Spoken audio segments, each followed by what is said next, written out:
मेरी माँ को भीख मांगने की इजाज़त दीजिए मौलवी साहब, वो भी इस मस्जिद के दरवाजे के बाहर बैठ के, ताकि जो नमाजी यहाँ से नमाज अदा करके जाएंगे। ज़ाहिर सी बात है, ज़कात और फतराना तो उन्होंने देना होगा। मैं चाहती हूँ वो सिर्फ मेरी माँ को दें। कैसी बेटी हो तुम, अपनी माँ से ये सब कुछ करवा रही हो? ऐसा अपनी अम्मी के साथ कौन करता है? तुझमें कोई शर्म हिया है कि नहीं?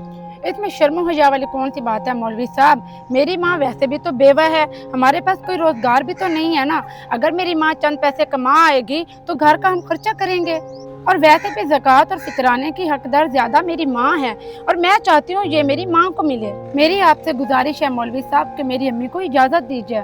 और याद रहे अम्मी, आपने कुछ ना कुछ घर लेकर आना है, और अगर आप खाली हाथ घर आए तो आपको एक रोटी का निवाला नसीब नहीं होगा। ये सब सुनने के बाद आपको पता चल गया होगा मौलवी साहब कि असली हकदार मेरी माँ है। और हाँ, अब मुझे ना ऑफिस के लिए देर हो रही है, मैं चलती हूँ। मौलवी साहब, अगर आप इजाज़त दें तो मैं बैठ जाऊं दरवाजे के बाहर। अगर मैं खाली हाथ घर गई तो ना ही मेरी बेटी ने घर में घुसने देना है और ना ही मुझे रोटी का एक निवाला नसीब होने देना है। मौलवी साहब, आप मेरा साथ दीजिए, मैं अपनी बेटी के बगैर नहीं रह सकती। मुझे उसकी खुशी के लिए जो भी करना पड़ा मैं करूंगी, लेकिन मैं उसे मायूस होता नहीं देख सकती।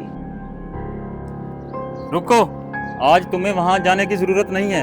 ये पैसे पकड़ो, समझो आज का तुम्हारा दिन गुजर गया है। नहीं नहीं मौलवी साहब, मैं ये कैसे ले सकती हूँ, जबकि मुझ पे ज़कात और फतराना फर्ज है। मैं ये नहीं ले सकती। अगर मेरी बेटी को पता चल गया कि आपने मुझे वहाँ बैठ के मांगने नहीं दिया बल्कि आपने मेरी मदद की है, तो वो बहुत गुस्सा होगी।